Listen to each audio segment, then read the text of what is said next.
This HOA Karen destroyed my trash can 57 times with her $60,000 Escalade, so I replaced it with a concrete one and watched her destroy her own SUV instead. What started as morning property demolition ended with criminal charges, a $2,500 settlement, and one very expensive life lesson about picking the wrong neighbor to bully. Picture this. The sharp crack of plastic shattering echoes through dawn's silence, followed by the metallic scrape of bumper meeting asphalt as a pearl-white Escalade speeds away, leaving my garbage scattered like confetti across the driveway. Again. But here's the thing about bullies. They never expect their victims to fight back with actual concrete evidence. By the time I was done, this self-appointed compliance officer had demolished her own vehicle, exposed a $47,000 embezzlement scheme, and learned the hard way that some neighbors refuse to be intimidated by clipboards and fake authority. Seriously, what would you do if your neighbor was basically playing demolition derby with your property every single morning? Drop a comment and let me know where you're watching from. I want to see if this kind of HOA madness is happening in your town too. Let me back up and tell you how this whole mess started. My name is Marcus Holloway. I'm 45 and I've been an electrician for 22 years. Recently divorced, I'm fighting for joint custody of my two teenagers, Emma, 16, and Tyler, 14. We live in Pinewood Gardens, one of those cookie-cutter HOA neighborhoods in suburban Ohio, where everyone's lawn has to be exactly 2.5 inches tall, and mailboxes come in 3 approved colors. I bought the corner lot house 3 years ago, right after the divorce papers were signed. I figured it'd be a fresh start. The kids could have their own rooms, decent schools, and a safe neighborhood. What I didn't figure on was dealing with Brenda Whitmore, a 52-year-old widow who appointee knitted herself the neighborhood's compliance officer, a title that doesn't actually exist in our HOA bylaws, by the way. Brenda drives a pearl-white Escalade that's bigger than some studio apartments. She moved in about 3 years back after her husband died. No kids, retired from managing a bank downtown. The woman knows every HOA rule by heart and treats our monthly dues like her personal slush fund. She's buddies with the HOA president, Gerald Thornfield, which basically makes her untouchable. Now here's where geography becomes important. My corner lot means the trash pickup requires me to place my bin near the street every Tuesday morning. City ordinance says within 3 feet of the curb, which puts it right at the edge of where Brenda takes her daily power walk at exactly 6:15 a.m. The first incident happened on a Tuesday in September, the second week of school. I'm getting the kids ready, coffee brewing, the familiar diesel rumble of the garbage truck still 20 minutes away. Then, crack, the sound of plastic exploding like a gunshot. I rush outside to find my trash can obliterated, garbage scattered across my driveway like someone detonated a confetti bomb filled with banana peels and coffee grounds. There's Brenda, backing up her Escalade, rolling down her window with this fake, concerned expression. "Oh my," she says, not a trace of sincerity in her voice. "These streets are just so narrow. I hope you weren't too attached to that old thing." Old thing? I'd bought it the week before for $23 at Home Depot, but I kept my cool, figuring it was an accident. I spent 20 minutes picking up soggy cereal boxes and coffee filters while the smell of diesel exhaust hung in the morning air. Emma and Tyler watched from the front window, embarrassed their dad was crawling around the driveway in his pajamas. That first week, it happened 3 more times. Same routine. 6:15 sharp, that rumble of her oversized engine, the sickening crunch of plastic meeting steel, then silence as she drove away. By Friday, I was getting suspicious. By the following Tuesday, I knew it was intentional. Mrs. Olivia, my elderly neighbor across the street, confirmed what I suspected. "She takes the long way around on purpose," she told me in her careful English. "Plenty of room on the other side, but she drives close to your can every time." I tried reasoning with Brenda first. I caught her on the sidewalk during one of her afternoon patrols. "Hey, about the trash can situation," I started, but she cut me off with this saccharine smile. "Marcus, I understand you're new to community living. These streets were designed for normal-sized vehicles, not oversized containers blocking traffic flow. Perhaps you should consider placement timing adjustments." placement timing adjustments, like there's some magical hour when the garbage truck doesn't need the can at the curb. That night, I started researching property rights, HOA bylaws, and municipal ordinances. Turns out trash cans placed on public right of way still constitute personal property. More importantly, our HOA has no specific rules about placement timing or materials, just that they can't be visible from the street except on collection day. By month's end, I'd replaced 4 trash cans at $92 total. The kids were getting stressed about the daily drama, and my custody evaluator was taking notes about neighborhood stability issues. Something had to change. That's when the smirk started. Brenda began making direct eye contact during her morning demolition runs, this little satisfied smile that said she knew exactly what she was doing. Game on. 2 weeks into October, Brenda escalated from property destruction to psychological warfare. I came home from a job site to find a certified letter waiting, the kind that makes your stomach drop before you even open the envelope. The thick paper felt expensive between my fingers, and the smell of fresh printer ink told me this wasn't some form letter she'd been sitting on. Improper trash receptacle placement creating traffic hazard. It read in official legalese that would make a paralegal proud, citing Section 4.7.3, no obstruction of vehicular traffic patterns. The deadline, 72 hours to remedy the violation or face $50 in daily fines. She'd obviously rushed this thing through the system while the board was still reeling from my documentation at the last meeting. Here's where my years of troubleshooting electrical codes paid off. When something doesn't add up, you dig deeper. That evening, I dove into municipal law like I was hunting down a short circuit. After 3 hours of cross-referencing city ordinances with county regulations, I hit the jackpot. The city code explicitly requires trash placement within 3 feet of the curb on collection day. More importantly, HOA jurisdiction ends at the property line. They literally can't regulate public right-of-way. I remembered reading about a similar case online where a homeowner in California beat their HOA using this exact argument. I spent the weekend building my defense like I was preparing for the electrical contractor's exam all over again. Ring doorbell camera positioned perfectly to capture the morning routine, $47 for peace of mind, professional survey confirming my placement, complied with all city requirements, even convincing Mrs. Olivia to provide a written statement, though her hands shook slightly as she signed it. "I don't want trouble," she whispered, "but this isn't right." Meanwhile, Brenda was busy playing social media prosecutor. She flooded the Nextdoor app with posts about reckless homeowners endangering children and dangerous corner obstacles forcing responsible drivers into oncoming traffic. The comment section became a battlefield between her 3 loyal supporters and everyone else who thought she'd completely lost touch with reality. Then came the twist that showed just how desperate she was getting. A buddy at City Hall, Dave, who works in the permit office and has done electrical work with me, called Tuesday morning with interesting news. The city had received 4 separate complaints about my dangerous corner, each claiming different witness perspectives but obviously written by the same person. The timestamps showed them all submitted within 15 minutes at 2:47 a.m.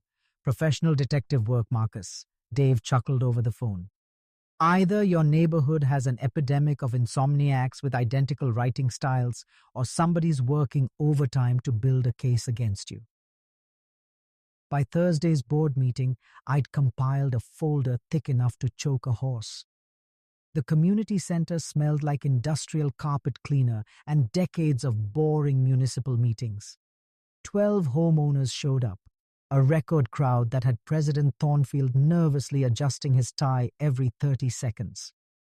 Brenda sat at the board table, wearing a navy blazer that screamed, "I mean business."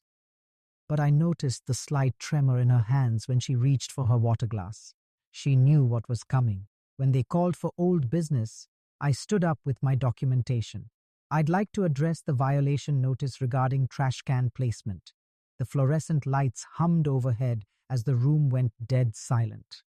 I read the city ordinance aloud word for word, displayed my survey results showing perfect compliance, and casually mentioned my consultation with Amanda Sterling, a property rights attorney who'd handled dozens of HOA cases. She found the selective enforcement patterns particularly interesting, I added, watching Brenda's face go pale. President Thornfield cleared his throat 3 times before speaking. Well, this requires further review. We'll table this matter pending additional consideration. Translation: they had nothing, and everyone knew it. But Brenda wasn't done. As we filed out, she cornered me in the parking lot under the buzzing security lights. Here's where she really showed her true colors. "You think you're so smart?" she hissed, loud enough for the dozen homeowners still chatting nearby to hear every word. "People like you come into decent neighborhoods and think rules don't apply. Well, I've got news for you. This is just the beginning." Mrs. Rodriguez from Maple Street actually gasped. Jim Torres, our maintenance guy, suddenly found his keys fascinating. The racial undertones hung in the humid October air like smoke from a house fire, obvious to everyone present. My phone, positioned casually in my shirt pocket, captured every venomous syllable. That night, Emma asked why the mean lady hated us so much. Tyler wanted to know if we'd have to move again. I tucked them into bed, promising everything would work out. But privately, I was calculating the cost of this war. 3 replacement trash cans, 14 hours of documentation, attorney consultation fees mounting. But something had shifted in the community. Other homeowners were whispering about board overreach and asking uncomfortable questions about selective enforcement. Brenda's parking lot meltdown had revealed what many suspected. This wasn't about traffic safety or community standards. It was about power, control, and putting people she didn't like in their place. The next morning brought a telling change. Instead of her usual aggressive ramming approach, Brenda drove past my trash can at crawling speed, studying it like a general planning her next assault. The pattern was evolving, which meant bigger trouble was coming. November hit Pinewood Gardens like a cold slap in the face, and Brenda hit back even harder. While I was congratulating myself on winning round 1, she was busy weaponizing every obscure HOA bylaw she could find. The woman had apparently spent weeks combing through our community guidelines like a prosecutor building a RICO case. The assault came in waves. First, a violation notice about my grass height, apparently 2.75 inches, exceeding the 2.5-inch maximum by a criminal quarter-inch. Then my mailbox color, which had faded from heritage blue to what she classified as unauthorized weathered navy. Finally, 3 tiny tears in my window screens that you'd need a magnifying glass to spot. Each violation carried a $50 fine with 10-day payment deadlines. The kicker: I spent an entire Saturday afternoon walking the neighborhood with a measuring tape and camera, documenting identical violations on 14 other properties. Gerald Thornfield's grass was pushing 3 inches. Mrs. Patterson's mailbox had faded to roughly the same shade as mine. Half the houses on Maple Street had screen damage from the summer hailstorm, but somehow only my violations merited official attention. While Brenda was playing bylaw prosecutor, I was having coffee with Dale Kowalski at Home Depot's contractor desk. Dale's been pouring concrete for 23 years, and when I mentioned my trash can troubles, his weathered face broke into a knowing grin. "You know," he said, stirring sugar into his coffee with a paint stir stick, "there's nothing in city code about what materials you can use for trash containers. Plastic, metal, concrete. As long as it holds LDS garbage and fits the size requirements, you're golden." That conversation planted a seed that would grow into Brenda's worst nightmare. 60 pounds of concrete mix, steel rebar for reinforcement, and a clever modification to a standard plastic shell. Total cost, $47 versus the $350 I was facing in mounting fines and replacement cans. But first, I had to deal with her harassment campaign. I spent Tuesday evening creating a comprehensive photo documentation of every comparable violation in our neighborhood. Wednesday morning, I filed a formal complaint with the HOA board about selective and discriminatory enforcement patterns. Here's something I learned from handling electrical permits for 2 decades. Bureaucrats hate when you use their own systems against them. My complaint forced the board to either enforce rules equally across all properties or admit they were targeting me specifically. Neither option worked in Brenda's favor. The real twist came when I started analyzing the demographics of her violation targets. Over the past year, Brenda had issued 67 violation notices. 49 went to single parents, elderly residents, or minorities. Only 18 targeted married couples or long-time homeowners. The pattern was so obvious, it practically screamed lawsuit. I remembered reading about Fair Housing Act violations. Property management discrimination in HOA enforcement can trigger federal investigations. The thought of Brenda explaining her citation patterns to a civil rights attorney made me smile for the first time in weeks. Friday afternoon, I started my weekend concrete project.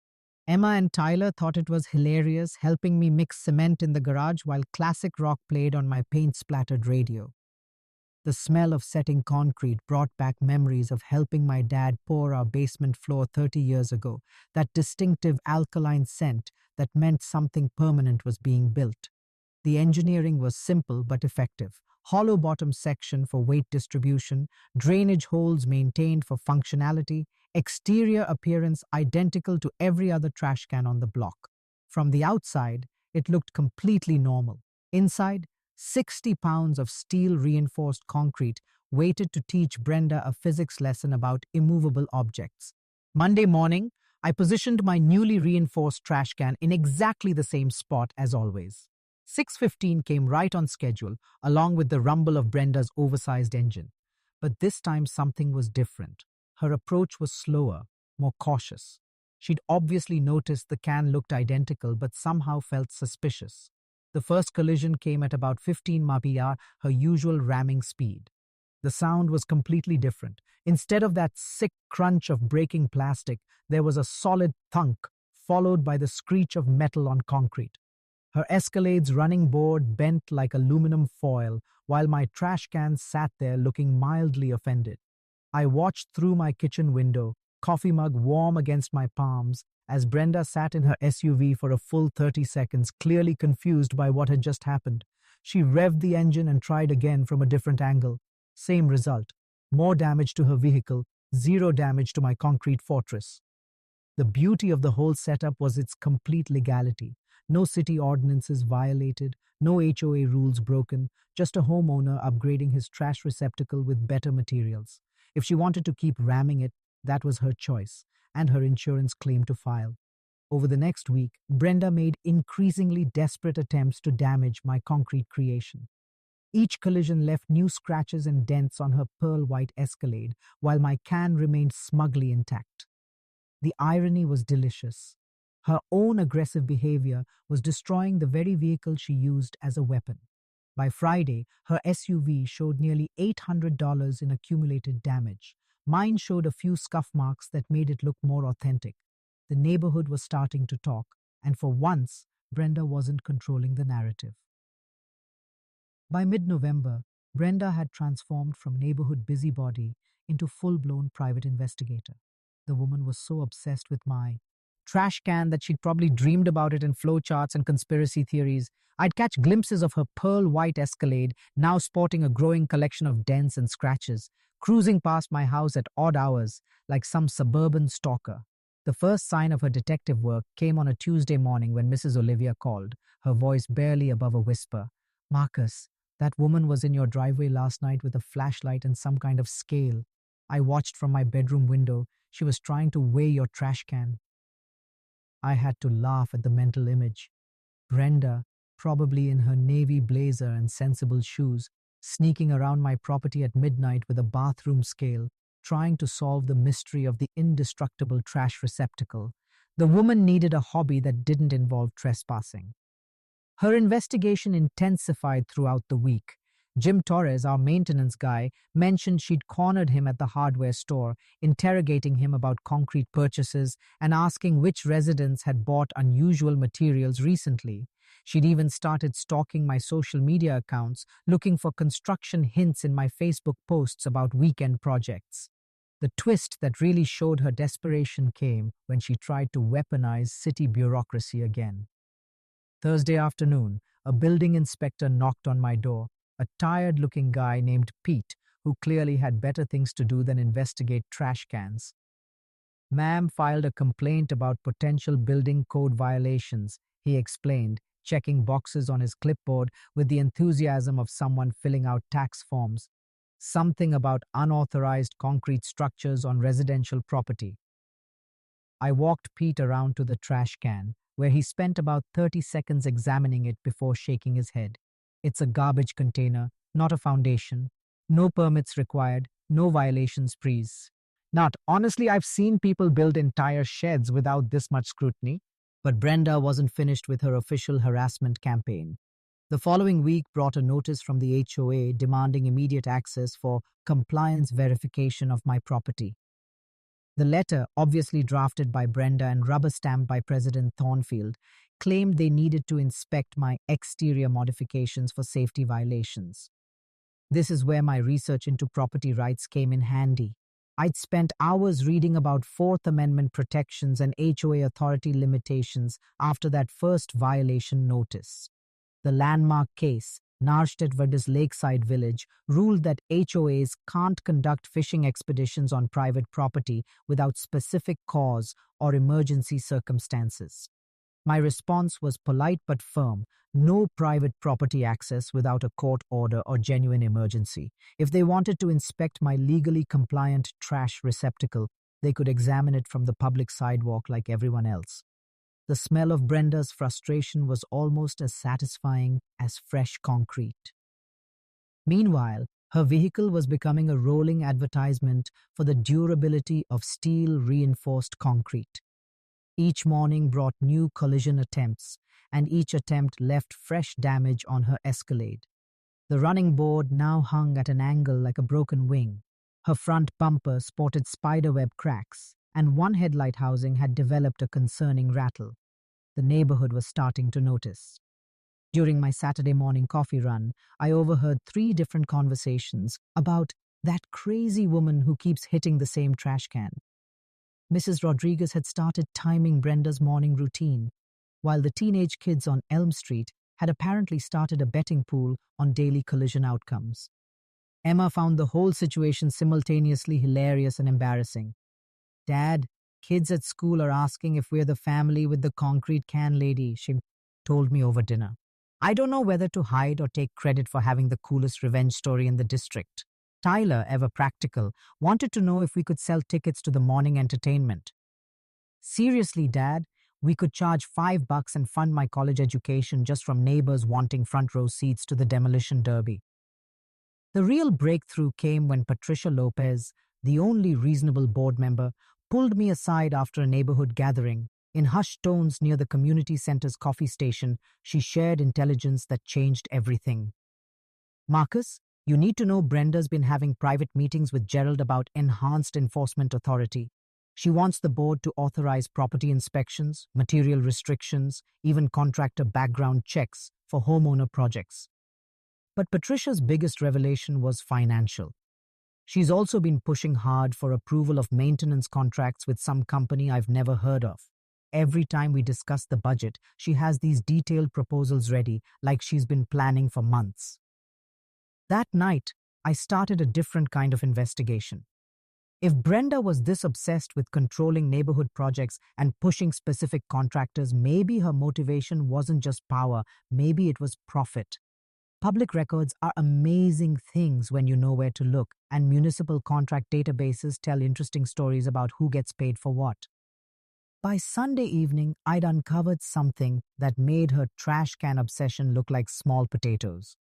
Brenda Whitmore wasn't just a control freak with too much time on her hands. She was running a scam, and my concrete fortress had accidentally threatened her entire operation. Sunday night research sessions used to be for helping Emma with her history papers or Tyler with algebra homework. This particular evening, I was deep in the city's public contract database, following a hunch that Patricia Lopez's warning had planted in my brain like a splinter. I'd started simple, just searching for any recent business registrations involving the name Whitmore. What I found made me set down my coffee and lean closer to the computer screen.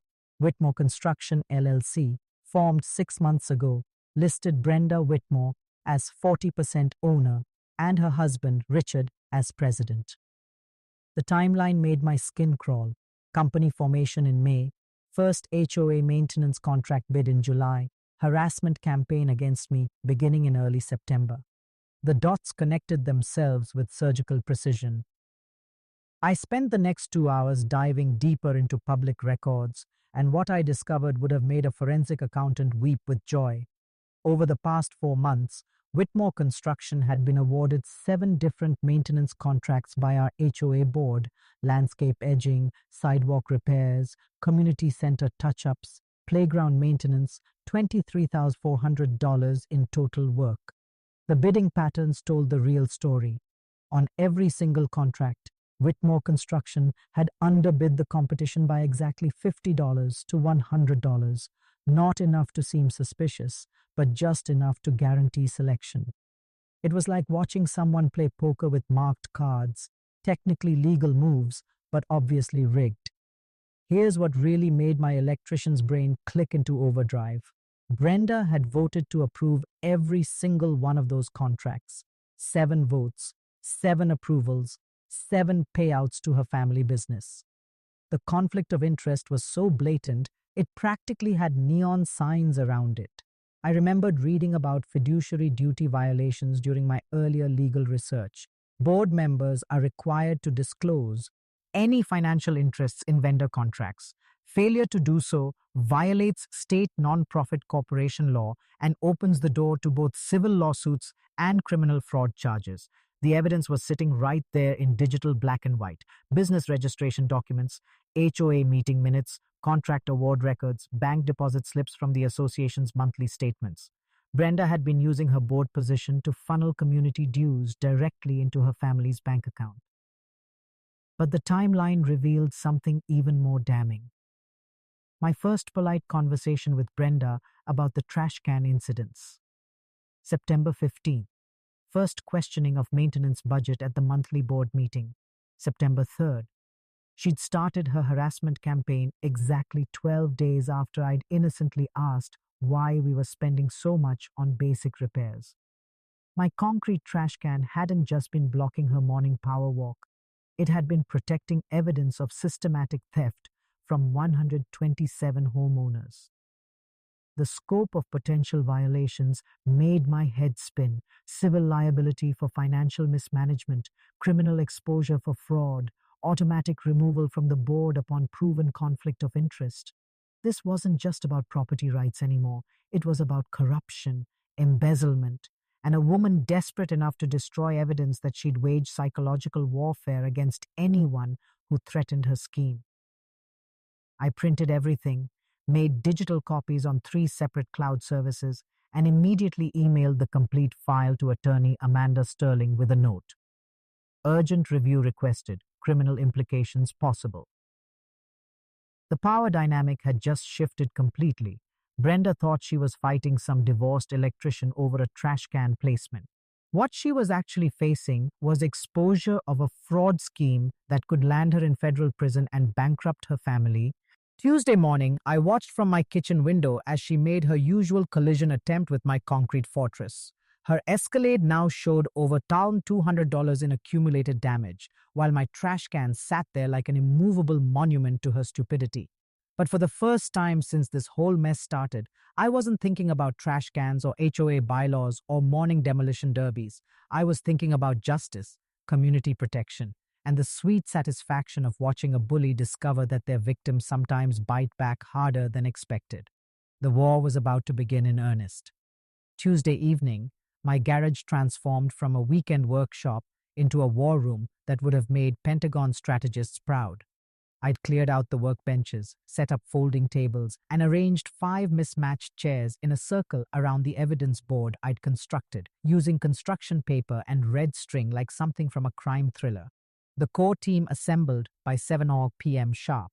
Mrs. Olivia arrived first, clutching a thermos of jasmine tea and looking nervously determined. Jim Torres showed up, still wearing his maintenance uniform, tool belt jangling with each step. Patricia Lopez brought a stack of HOA financial documents she'd borrowed from the board files. Dale Kowalski rolled in last, carrying a box of donuts, and grinning like we were planning a surprise party instead of exposing municipal corruption. All right, I said, taping the final timeline chart to the garage wall. Here's what we're dealing with. The evidence layout looked like something from a federal investigation. $23,400 in questionable contracts, 7 separate conflict of interest violations, 47 documented harassment incidents, and 1 increasingly damaged Escalade serving as rolling proof of Brenda's deteriorating mental state. Patricia whistled low when she saw the financial analysis. I knew something felt wrong about those contracts, but I never imagined it was this systematic. Every time I questioned the expenses, Brenda had these detailed justifications ready, like she'd rehearsed them. Dale examined the vehicle damage photos with professional interest. That bumper is going to cost at least $2,000 to fix properly. The alignment issues alone will eat through tires like crazy. Your concrete can's turning her SUV into a very expensive life lesson. We spent the next hour organizing our multi-pronged attack strategy. Jim would monitor Brenda's activities and document any retaliation attempts. Mrs. Olivia would coordinate the door-to-door campaign to gather neighbor support. Patricia would work the inside game, building board member consensus for a financial audit. Dale would serve as our technical consultant on any construction-related evidence. The legal strategy required delicate coordination. Amanda Sterling had confirmed we had solid cases for harassment, financial fraud, and board misconduct, but timing would be crucial. File too early, and Brenda might destroy evidence. Wait too long, and she could complete whatever cover-up she was surely planning. I'd learned something important from 22 years of electrical troubleshooting. Complex problems require layered solutions. Fighting HOA overreach with just property rights arguments is like trying to fix a short circuit by replacing one fuse. You need to address the whole system. Our approach would hit from 4 directions simultaneously: legal pressure through criminal complaints and civil lawsuits, social pressure through community organizing and petition drives, political pressure through media attention and municipal oversight, financial pressure through audit demands and contract cancellations. The community organizing phase started Wednesday morning. Armed with professional presentation materials and irrefutable documentation, I began visiting every house in Pinewood Gardens. The response was overwhelming. 89 signatures supporting property rights, 34 demanding immediate financial audits, and 12 volunteering for testimony at the upcoming board meeting. Mrs. Rodriguez from Maple Street nearly slammed her door before I could explain the situation. 5 minutes later, she was furiously signing the petition and muttering Spanish phrases that probably weren't complimentary to Brenda's character. That woman tried to fine me for having my garbage can out 15 minutes early, she fumed. 15 minutes? Like the garbage police were timing us with stopwatches. The opposition mapping revealed interesting patterns. Brenda's hardcore supporters were exclusively long-term homeowners who'd benefited from selective rule enforcement. The fence-sitters were mostly newer residents afraid of property value impacts or board retaliation. Everyone else was ready to see some accountability. Media preparation took 3 days of careful planning. Channel 7's investigative unit specialized in municipal corruption stories, and reporter Sarah Kim had covered similar HOA scandals across the metro area. The press kit included professional timeline graphics, expert legal opinions, and 12 minutes of edited video showing Brenda's escalating collision attempts. The social media campaign exploded faster than I'd anticipated.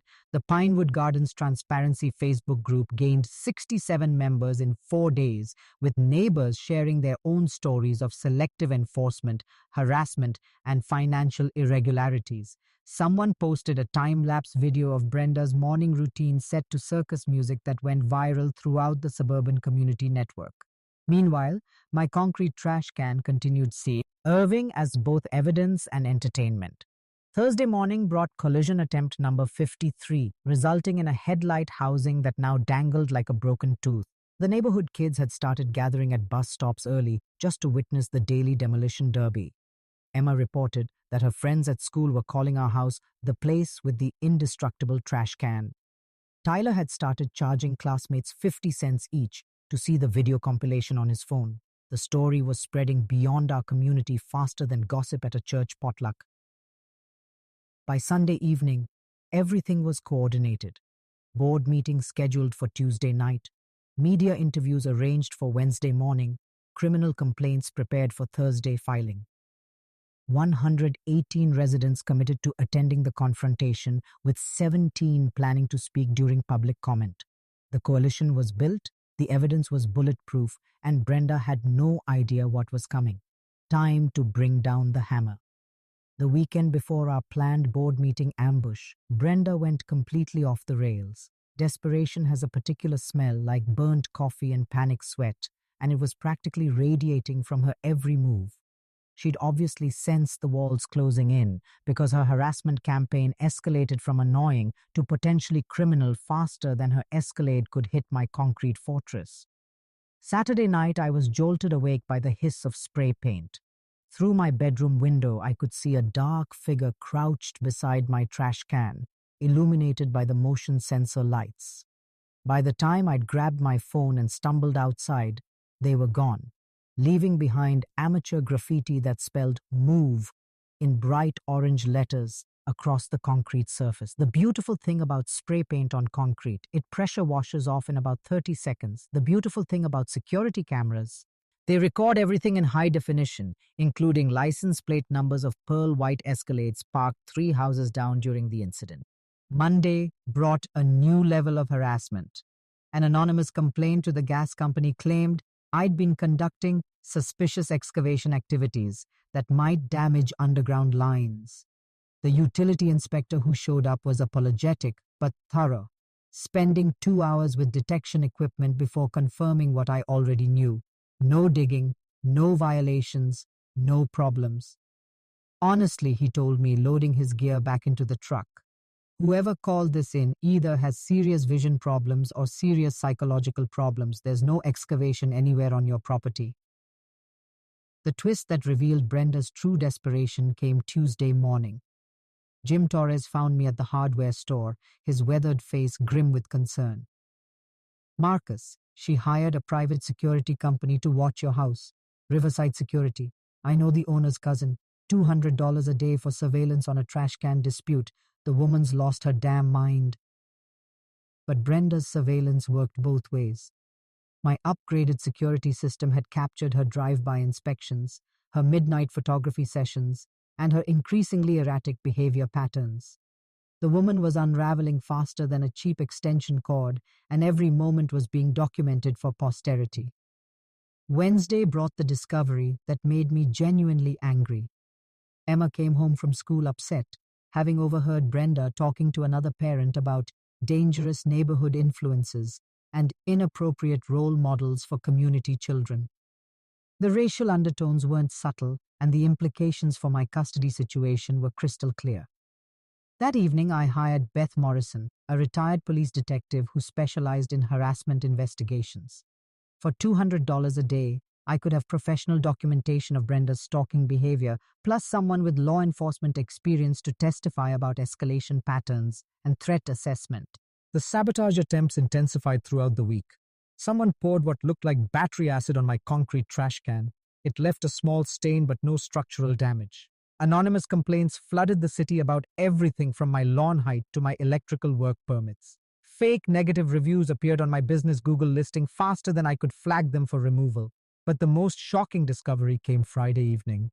Tyler was working on his bike in the driveway when he found something unusual attached to my work truck's undercarriage, a small black device with blinking lights and magnetic mounting. "Dad," he called out, his voice tight with concern. "What's this thing stuck under your truck?" "GPS tracker, professional grade, probably cost $300. Definitely illegal when placed without consent. I photographed it from every angle before carefully removing it and driving straight to the police station." Officer Derek Martinez took the report with the weary expression of someone who'd seen this type of escalation before. "Mr. Holloway, this moves beyond neighborhood disputes into criminal territory, unauthorized surveillance, stalking, harassment. We're building a case file that could result in serious charges." The insurance fraud angle developed simultaneously. Brenda had filed a $3,200 claim for road hazard damage, claiming her collision occurred on a city street rather than my property. The problem was my Ring camera footage, which clearly showed deliberate targeting of my trash can from multiple angles over several weeks. When State Farm's investigator called for an interview, I was ready with a complete evidence package: 53 documented collision attempts, witness statements, video compilation, and professional assessment of the damage patterns. The investigator's reaction was immediate and decisive.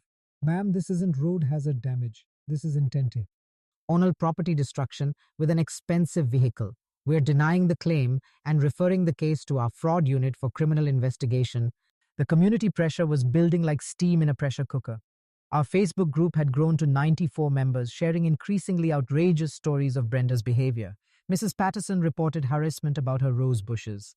The Johnsons on Oak Street had received violation notices for children's sidewalk chalk art. Even Gerald Thornfield was privately distancing himself from her actions. Saturday morning brought collision attempt number 57, resulting in a completely detached bumper that Brenda had to retrieve from my driveway. The sight of her crawling around in her business attire, gathering plastic fragments while neighbors watched from windows, would have been hilarious if it wasn't so pathetic. By Sunday evening, the evidence compilation was complete: criminal behavior documented, witness statements notarized, financial fraud exposed, community coalition organized. Tuesday's board meeting would be less of a confrontation and more of a public execution. Brenda just didn't know it yet. Monday morning, 12 hours before our planned board meeting showdown, Brenda made her most desperate move yet. Gerald Thornfield called an emergency closed-door session to address what he termed escalating liability concerns and community safety issues. The man's voice on my voicemail sounded like he'd been gargling gravel and anxiety for breakfast. The emergency meeting was classic damage control. 3 board members huddled in the community center office, while Prescott and Associates attorney Harold Masterson billed $400 an hour to figure out how deep in legal quicksand they'd stepped. Through the blinds, I could see animated gestures and what looked like Brenda waving documents like surrender flags. Patricia Lopez texted me updates from inside the meeting. "Brenda's claiming you've made terrorist threats. Wants emergency powers to seize dangerous modifications." Harold Lutz kissed like he'd rather be defending serial killers. The cover-up attempt was as clumsy as Brenda's morning collision techniques. Someone had backdated conflict of interest disclosure forms for Whitmore Construction, but the digital timestamps on the email server told a different story. You can't retroactively create ethics compliance, especially when the original contract votes are recorded in public meeting minutes. Meanwhile, the insurance investigation was picking up steam faster than Brenda's Escalade hitting my concrete fortress. State investigator Maria Santos had subpoenaed HOA financial records, board meeting minutes, and all communication between Brenda and the association's insurance carrier. The paper trail was about as subtle as a train wreck in slow motion. Tuesday afternoon brought the most shocking revelation yet. Richard Whitmore, Brenda's husband, called me directly, something that took more courage than I'd expected from a man who'd been watching his wife destroy their life savings one collision at a time. "Marcus," his voice was barely above a whisper, "this has to stop. She's spent $8,000 on lawyers, surveillance, and vehicle repairs. Our insurance got cancelled. The business is facing contract cancellations. I need to know what it would take to make this go away." I almost felt sorry for the guy. Almost. "Richard," I replied, "your wife stalked my family, vandalized my property, committed insurance fraud, and embezzled from 127 homeowners. This isn't going away with an apology and a check." The twist that revealed just how desperate they'd become came 2 hours before the board meeting. Brenda filed an emergency restraining order petition based on completely fabricated evidence: fake threatening voicemails, doctored photos of aggressive confrontations, and witness statements from people who didn't exist. The petition was so poorly constructed that Judge Patricia Williams dismissed it without even scheduling a hearing. "Miss Whitmore," she said, "these recordings are clearly edited, these photos are obviously staged, and these witnesses appear to be fictional. Filing false evidence is contempt of court. Consider this your only warning." But Brenda's legal troubles were multiplying faster than her collision attempts. The state insurance commissioner had assigned investigator Maria Santos to build a criminal fraud case. The district attorney's office was reviewing harassment and stalking charges. The IRS had received copies of all financial documentation showing unreported income from the construction contracts. As 6 p.m. approached, the community center parking lot filled up like Black Friday at Best Buy. Cars lined both sides of Maple Street, with neighbors walking from 3 blocks away carrying lawn chairs and folding signs. Channel 7's news van pulled up precisely at 5:30, followed by Channel 12 and the Metro Weekly reporter who'd been following our story. Inside the meeting room, you could cut the tension with a concrete saw. 118 residents packed into a space designed for 40, with overflow crowds standing along the walls and spilling into the hallway. The smell of nervous perspiration mixed with industrial coffee created an atmosphere thick enough to chew. Brenda arrived fashionably late, flanked by Harold Masterson and looking like she'd rather be anywhere else on earth. Her usual navy blazer had been replaced with funeral black, and the tremor in her hands was visible from across the room. Gerald Thornfield kept adjusting his tie like a noose was tightening around his neck. The attempted intimidation backfired spectacularly. Masterson's opening statement about frivolous complaints and disruptive residents was interrupted by Mrs. Olivia standing up with her stack of witness statements. "Excuse me," she said in her careful English, "but which one of us has been committing insurance fraud and embezzling money?" The room erupted in applause and nervous laughter.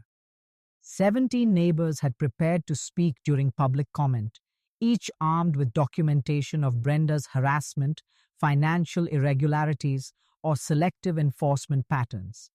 The evidence compilation filled 3 bankers' boxes and included everything from collision videos to contract analysis to criminal complaint receipts. But the real bombshell was yet to come. At exactly 6:45, as Brenda was attempting to deflect questions about the Whitmore construction contracts, Officer Derek Martinez walked through the community center doors, carrying an official-looking folder. "Sorry to interrupt," he announced to the suddenly silent room, "but I have a warrant to serve regarding insurance fraud and stalking charges." The color drained from Brenda's face faster than antifreeze from her damaged Escalade.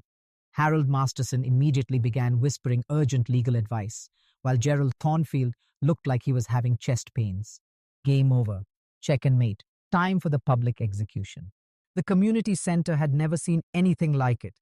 127 residents, literally every homeowner in Pinewood Gardens, packed into a room designed for maybe 40 people, with another 15 media representatives setting up cameras like this, was a presidential debate.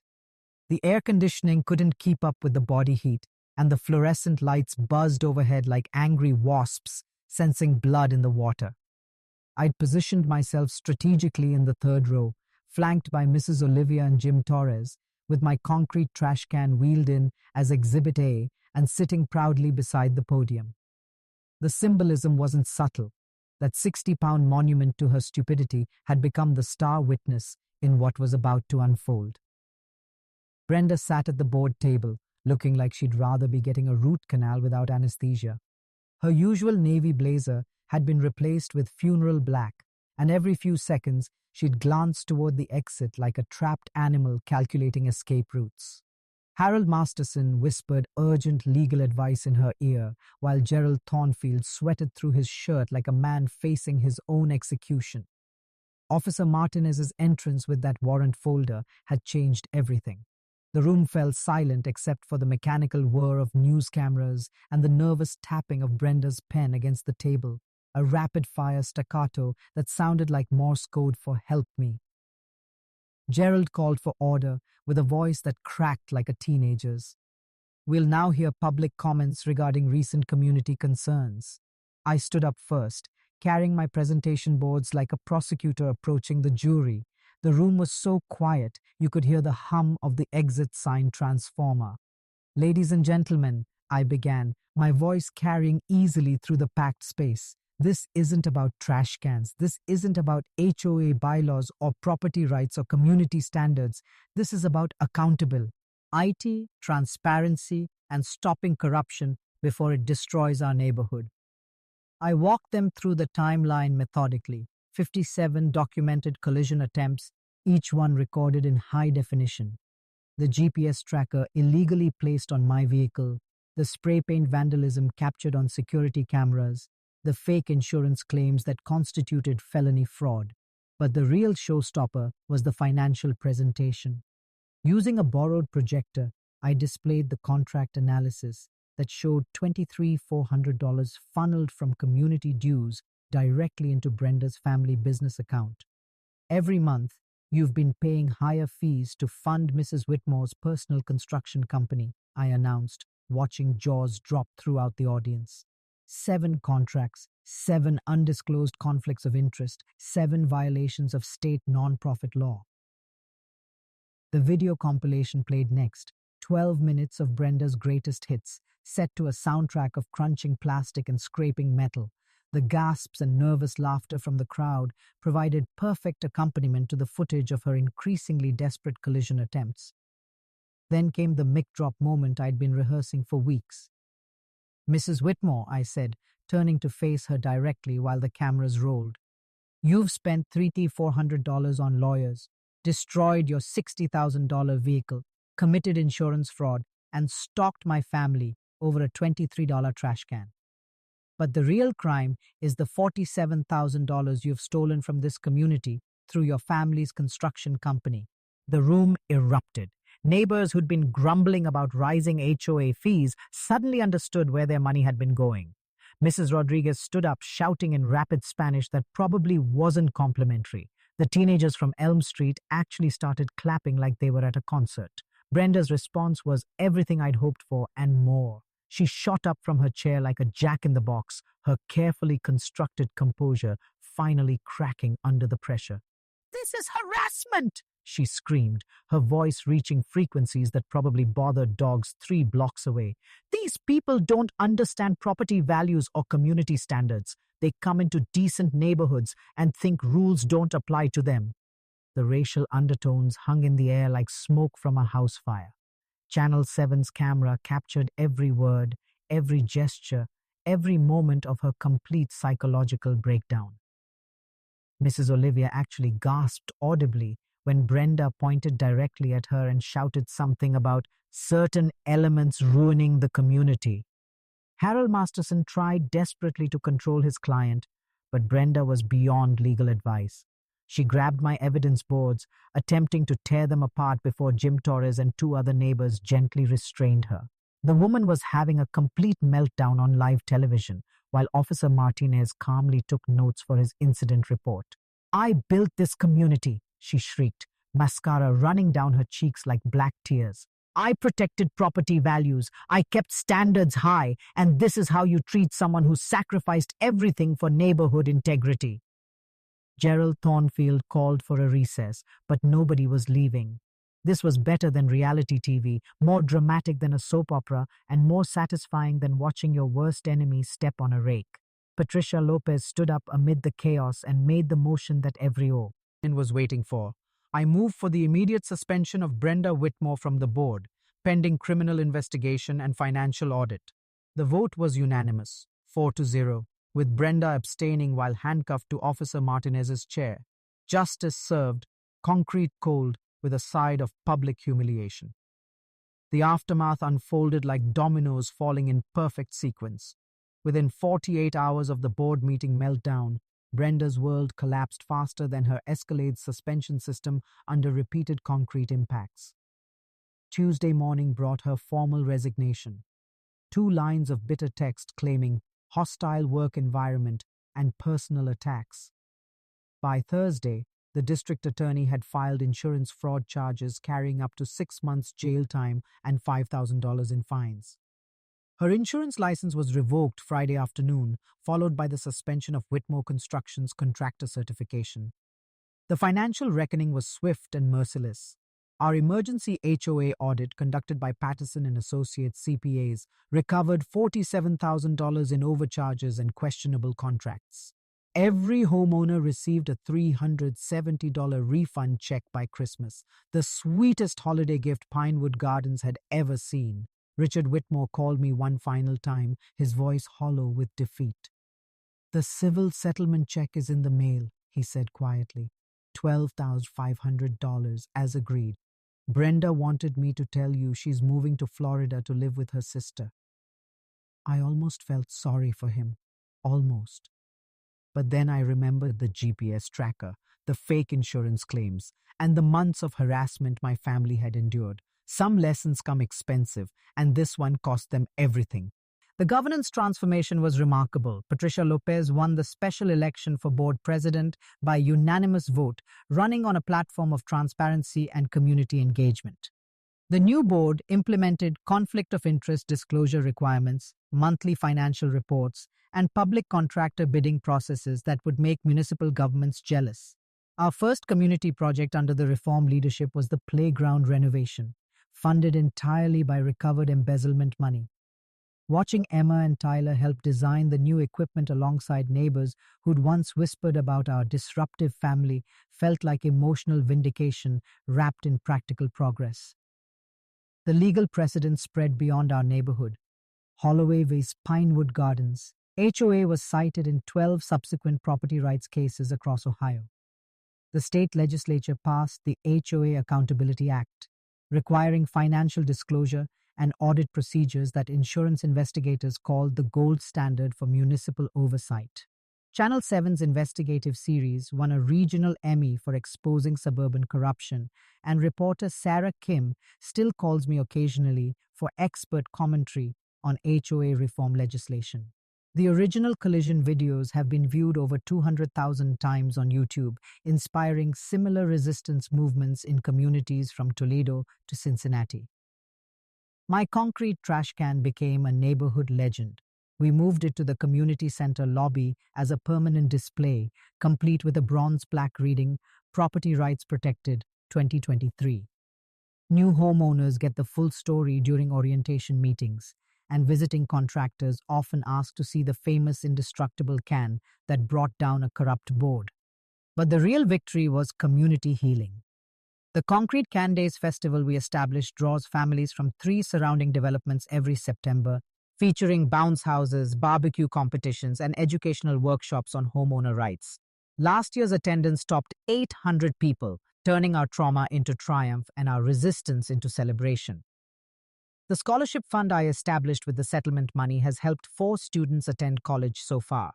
The Marcus Holloway Property Rights Scholarship prioritizes applicants who demonstrate creative problem-solving in the face of institutional opposition, essentially rewarding future troublemakers who refuse to accept injustice quietly. Emma and Tyler learned lessons about principled resistance that no civics class could teach. Emma's college application essay about fighting corruption with concrete evidence earned her admission to 3 journalism programs. Tyler started a YouTube channel called Suburban Justice that covers HOA disputes across the Midwest with the enthusiasm of a teenage investigative reporter.